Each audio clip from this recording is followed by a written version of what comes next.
Et je n'avais plus besoin de la mémoire des autres pour me souvenir. Zakarian Agop, Zakarian Araxi, Adna et Gayane Bouloutian. Zakarian Azad, fils d'Agop et Araxi Zakarian. Ողջույն, բարի գալուստ Reopen Media, ես Հասմիկ Առաքելյանն եմ, այսօր սիրով տեսակապով պատրաստվում եմ միանալ Մարսել, որտեղ ինձ սպասում է կինոռեժիսոր, պրոդյուսեր Պատրիկ Մալաքյանը։ Բարև Պատրիկ։ Պատրիկ, ձեր հայրը Անրի Վերնոյը հայոց ցեղասպանության հիշողության պահպանման, գաղթականի կյանքի եւ Թուրքիայի հանդեպ անզիջում վերաբերմունքի հարցը դրել է իր ֆիլմերի, մասնավորապես հանրահայտ Մայրիկ ֆիլմի հիմքում։ Այսօր Հայաստանը կարգավորում է հարաբերությունները Անկարայի հետ։ Ըստ ձեզ, այսօր այս նոր իրականության մեջ ինչ արձագանք ունի Վերնոյի հայի եւ Վերնոյի արվեստագետի թողած ժառանգությունը։ Ինչ կասեր նա։ Écoute, alors dans un premier temps, le film est Նսեք, այո, ֆիլմը ձեր նկարագրած բովանդակությամբ է, բայց այն նաև ինտեգրման մասին է։ Այն մասին, թե ինչ էր նշանակում այդ ժամանակ լինել հայ եւ ինտեգրվել նոր երկրում։ Դա կապված էր հորս անցյալի պատմության հետ, բայց նաև նրա ներկայի եւ ապագայի պատմություններ ներկայացնում։ Աշխարհակարգը փոխվում է։ Դրանից խուսափել հնարավոր չէ։ Արդյոք նա հավանություն կտար։ Եթե հարցն այն է հավանություն կտար թե ոչ, միայն ինքը կարող էր պատասխան տալ այս հարցին, դա հաստատ։ Հայրս միշտ եղել է հիշողության պահպանման մարտիկ։ Ես գիտեմ նաև, որ նա միշտ համոզված էր, Թուրքիան երբեք պաշտոնապես չի ճանաչի ցեղասպանությունը։ Եվ այդ իրողության մասին նա կարիք չէր էլ տեսնում բարձրաձայնելու։ Այսինքն միջամտելու ցանկություն չկար մի երկրի քաղաքականությանը, որն ի վիճակի չէ ճանաչել իր իսկ արածը, առերես վել իրականության հետ։ Դրա մասին ես էլ եմ բազմիցս խոսել։ Այսինքն մենք գիտենք, որ հայոց ցեղասպանություն իրողություն է, մեզ այլ ապացույցներ պետք չեն։ Դա փաստ է։ Իսկ թե արդյոք այս կամ այն երկիրը ճանաչում է այն, դա արդեն իրենց խնդիրն է։ Իսկ այսօր իրավիճակն այլ է։ Կա երկու ուղղություն՝ տնտեսական եւ աշխարհագրական։ Այսօրվա իրողությունները տարբերվում են 1915 թվականի իրողությունից։ Եվ հետեւաբար պետք է դա ի գիտություն վերցնել։ Պետք է տանաչել սեփական անցյալը, բայց չպետք է դրա վրա հենվել, որովհետև հակառակ դեպքում մենք համակարգված կերպով ամեն ինչից հետ կմնանք։ Այսպիսով, արդյոք մեզ պետք են հանգիստ հարաբերություններ Անկարայի հետ։ Հավանաբար այո։ Ակնհայտ է, որ Հայաստանի աշխարհագրական դիրքը եւ այն ամեն ինչ տեղի ունեցավ այս վերջին 5 տարիներին Հայաստանի հետ, ես մեղմ կլինեմ ասելով Ադրբեջանի պատճառով էր, բայց իրականում այս ամենը Թուրքիայի հետ է կապված, իսկ Ադրբեջանն ընդամենը Թուրքիայի ուրվականն է։ Այսպիսով այս հարաբերությունների կարգավորման դիրքորոշումը կա, եւ մենք ոչինչ անել չենք կարող, հետեւաբար այո, փորձել հանգստացնել այդ հարաբերությունների լարվածությունը, իսկ այդ ընթացքն օգտագործել վերականգնվելու, հզորանալու, աշխարհում Հայաստանի դիրքերն ամրապնդելու նպատակով, որպեսզի կարողանանք ապագայում այլ կերպ պաշտպանվել։ Երբ ասում եմ այլ կերպ, նկատի ունեմ, որ մենք գիտենք, եթե հանկարծ վաղը նոր պատերազմ լինի, ապա Հայաստանն այսօր ի վիճակի չէ ռազմականապես պաշտպանվելու։ Մենք այսօր ի վիճակի չենք դա անելու։ Եվ ինքնապաշտպանվելու միջոցը միայն ռազմական ճանապարհը չէ։ Օրինակ, այլ երկրների հետ հարաբերություններ պահպանելը, դիվանագիտական ասպարեզում ավելի կարևոր դերակատարում ունենալը, կարծում եմ թույլ կտա Հայաստանին մի փոքր կայունացնել իր վիճակը եւ այդ ընթացքում ուժեղանալ բոլոր ուղղություններով։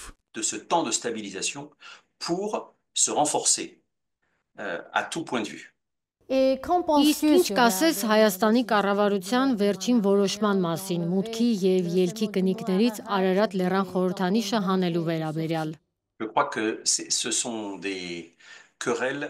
Կարծում եմ դրանք տարական դասարանի վեճեր են։ Այսինքն ես կարտացել եմ որոշ քաղաքական կուսակցությունների արձագանքները, որ ասում են, սա աղետ է, որ Հայաստանը հանում է Արարատի պատկերը։ Լավ, բայց դա միշտ չի, որ եղել է կնիկների վրա։ Հասկանում եք, եղել են ժամանակներ, որ այն կնիկների վրա չի եղել, եւ նույնիսկ կնիկը հայերեն էլ չէր, ռուսերեն էր։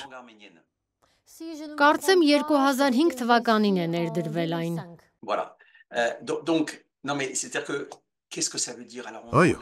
այսինքն ինչ է սա նշանակում։ Ուրեմն հանում ենք Արարատ լեռը կնիկից։ Ախ, ինչ ամոթ։ Չէ, բայց սպասեք, միայն դա ունենք ասելու։ Սա է մեր գործը, քննադատելը։ Դե ինչ է լինելու։ Վաղը Հայաստանի պաշտպանության նախարարը մեքենա կնստի, ձախ դռնից օգտվելու փոխարեն աչը կբացի։ Աստված իմ ինչ աղետ է, չէ։ Դադարեցրեք։ Տեսնում եք իմ հետևում։ Ահա, Արարատ լեռը ֆիզիկապես իմ կողքին է, այն իմ սրտում է, եւ ես կարիք չունեմ դպրոցական դասարանի մակարդակի վեճի մեջ մտնելու, արդյոք այն պահպանենք մուտքի կնիքի վրա, թե ոչ։ Մեզ միշտ թվում է, թե կարող ենք անել այն, ինչ ցանկանում ենք։ Մենք չունենք այդ իշխանությունը։ Կառավարությունը, որ մեկն էլ լինի, չունի այդ իշխանությունը։ Պետք չէ անտեսել մեր տեղը քարտեզի վրա, աշխարհագրական դիրքը։ Այսինքն, մենք գտնվում ենք երկու շատ ուժեղ երկրների կողքին, կախված ենք եղել հյուսիսում գտնվող մի երկրից, որը չափազանց ուժեղ էր։ Ու մենք այնպես ենք անում, ասեց հիմա, չէ, մենք արդեն բավականին մեծ ենք մենակ լինելու համար։ Ոչ։ Իդեպ, ոչ մի երկիր բավականաչափ մեծ չէ մենակ լինելու համար։ Թուրքիան ինչքան էլ ուզում է ատամ ցույց տա, նա Միացյալ Նահանգների, Եվրոպայի կարիքն ունի։ Ռուսաստանն իր երթին այլ բաների կարիք ունի։ Մենք բոլորս միմյանցից կախված ենք։ Ոմանք ավելի կախված են, քան մյուսները, բայց կախում ունեն։ Մենք հայերս ավելի կախյալ ենք, որովհետև պարզապես դեռ չունենք անհրաժեշտ ուժը, իսկ դրա համար ժամանակ է հարկավոր։ Մենք ապրում ենք մի աշխարհում, որտեղ չափազանց շատ ենք ուզում ակնթարթային արդյունքների հասնել։ Ահ, մենք կվերազինվենք, օքեյ, հիանալի է, վաղը կարող ենք պատերազմ գնալ։ Չէ, սիրալիս, վերազինվելը նշանակում է տարիների ու տարիների տեխնոլոգիայի կիրառման աշխատանք։ Այսօր մենք կարողանում ենք նորագույն տեխնոլոգիաներով զբաղվել, սեփական անօդաչուները ստեղծել ռազմական կարողություններ ամրապնդելու համար։ Իսկ դա ժամանակ է պահանջում։ Պետք է դա էլ հաշվի առնել։ Եթե մի բան կա, օրինակ, որ ռուսներն անում են եւ շատ լավ են արել, եւ մենք պետք է այդ ժառանգությունը ունենայինք, որովհետեւ այնքան կախված ենք եղել նրանցից։ Այնպես որ ամեն ինչ ժամանակ է պահանջում։ Պետք է ունենալ շատ երկարաժամկետ տեսլական, ոչ թե կարճաժամկետ։ Կարճաժամկետ տեսլականը ինձ համար սկանդալ սարքելն է, որովհետև երկիր մուտքի կնիքից հանում ենք Արարատ լեռը, դա կարճաժամկետ տեսլական է, որն ուղղակի սնուցում է այն, ինչ կա այս սփյուռքում, որի մասին ես գրառում էի արել իմ Facebook-ում։ Կողմ լինես, դեմ լինես, պետք է սոլիդար լինես։ Այսինքն անպայման պետք է լինել կամ կողմ կամ դեմ։ Ինչ է դա նշանակում։ Ես կողմ չեմ, դեմ չեմ։ Այո, ես այս կառավարության որոշ բաներին կողմ եմ, որոշ բաներին դեմ, բայց մի բան հաստատ է, ես համերաշխ եմ իմ երկրի հետ, ոչ թե կառավարության։ Եվ սա է սփյուռքի դերը։ Մենք միշտ մեզ համեմատում ենք հրեական սփյուռքի հետ, բայց հրեական սփյուռքը երկրի թիկունքին է, անկախ ամեն ինչից, հատկապես այսօր։ Ես շատ հրեաների գիտեմ, որոնք պարտադիր չէ, որ համաձայն լինեն Նետանյահուի հետ, բայց երբեք ոչ մի բան չեն ասի իրենց երկրի դեմ։ Je me souviens de ce bal de mes 20 ans et de notre bonheur d'être ensemble, tandis que chacun de vos cheveux blancs annonçait déjà un cimetière de printemps. Պատրիկ, վերադառնամ Մայրիկ ֆիլմին, որտեղ ցեղասպանության ճանաչման եւ արդարադատության հարցը առանցքային է։ Զուգահեռ անցկացնելով հարցնեմ, կարող է արդյոք քաղաքական բարեկամություն, հարաբերությունների պրագմատիկ կարգավորում իրապես գոյություն ունենալ առանց հիշողության պահպանման պահանջի եւ Թուրքիայի կողմից գոնե ճանաչման նախանշանների։ Արդյոք սա սայլը ձիուց առաջ դնել չէ։ Non. Parce que tu as employé des mots qui ne sont pas des mots. Ոչ, որովհետև դուք օգտագործեցիք բառեր, որոնք երբեք գոյություն չեն ունենա մեր հարաբերություններում։ Մենք երբեք թուրքերի հետ ընկերներ չենք լինի, բայց ոչ ոք մեզանից չի էլ պահանջում ընկերներ լինել։ Մեկ անգամ եւս ասեմ, այսօր քաղաքական առևտրային հարաբերությունները բարեկամություն չեն պահանջում։ Նայեք, Թուրքիայի օրինակը կբերեմ, բայց Եվրոպայի հետ։ Թուրքիան Եվրոպային պատանդ է պահում, ավելի շատ ներգաղթյալներ չթողնելու համար։ Եվ ինչ է անում։ Դրա հետ մեկտեղ նաև փող է պահանջում ու մենք տարես ենք։ Լավ, այս իրավիճակը կարող էր աղետալի լինել, կարող էինք ասել, որ աղետալի է, կարող էինք որոշել պատերազմ սկսել Թուրքիայի դեմ, բայց այդպես չէ։ Եվ մենք ֆրանսիացիներս երբեք թուրքերի հետ ընկերներ չենք լինի, չենք կարող ընկերներ լինել, կարող ենք ունենալ առևտրային հարաբերություններ, դիվանագիտական հարաբերություններ, տարբեր բաներ, առանց պարտադիր ընկերներ լինելու։ Այնպես որ ոչ, մենք չենք ասում, համենայն դեպս ես չեմ կարծում, թե մենք կդառնանք թուրքերի լավագույն ընկերները, բոլորովին։ Այնպես որ Սայլն ու Ձին այստեղ տեղին չեն, Սայլն ու Ձին դրանք դիվանագիտական եւ հնարավոր առևտրային հարաբերություններն են, որոնք թույլ կտան որոշակի ժամանակ շահել, որպեսզի Հայաստանը լավ վերականգնվի։ Prendre un certain temps pour que l'Arménie se reconstruise bien.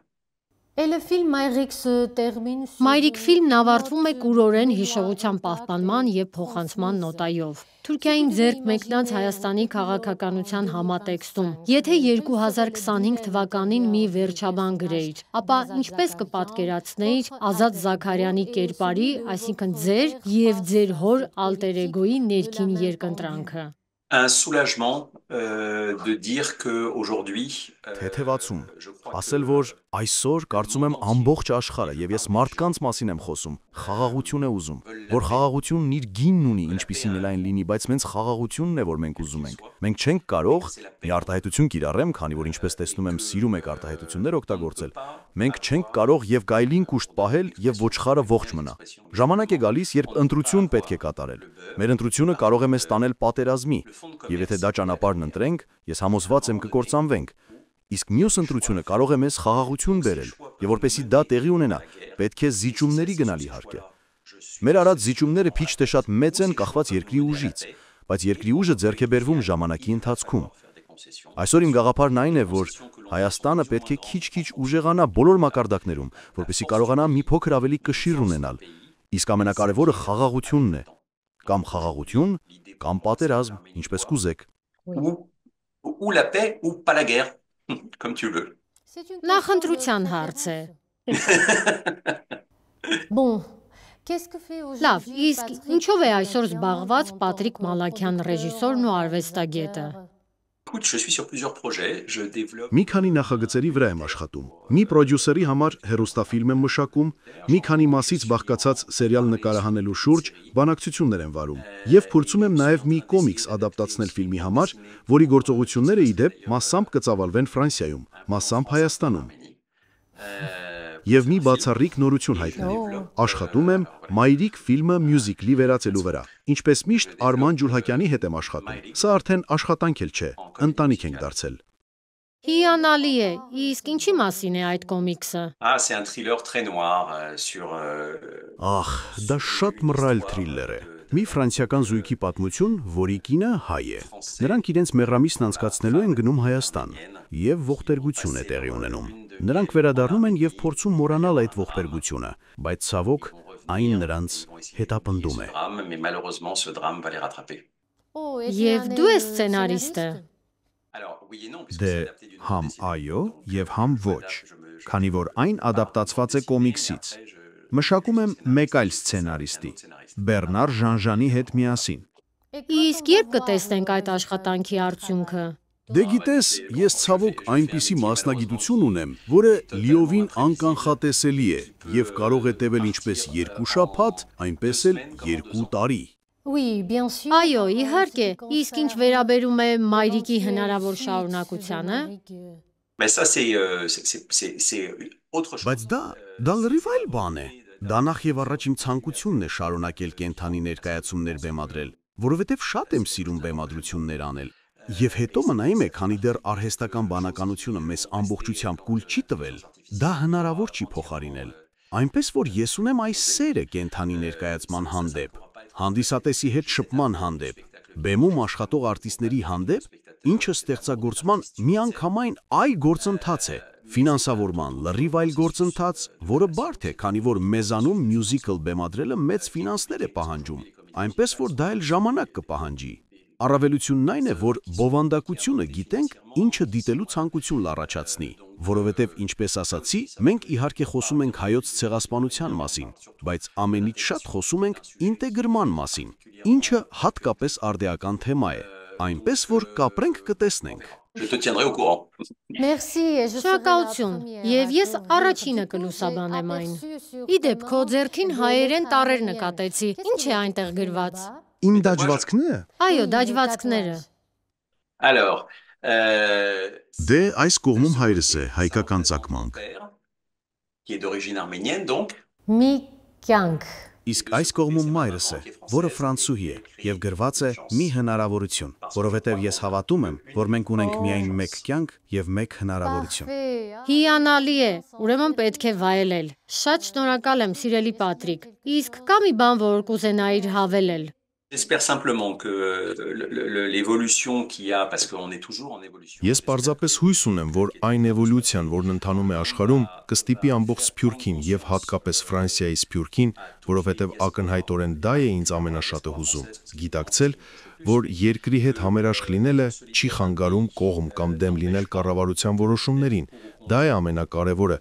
եւ որ այսօր հենց դա է մեզ հարկավոր։ Պետք է կարողանանք համերաշխ լինել մեր երկրի հետ, բայց դրա դիմաց երկիրն էլ պետք է հասկանա Սփյուռքին, նրա գործելավոճը։ Այսինքն, պետք չէ կիրառել ամերիկյան մեթոդը, որն ասում է՝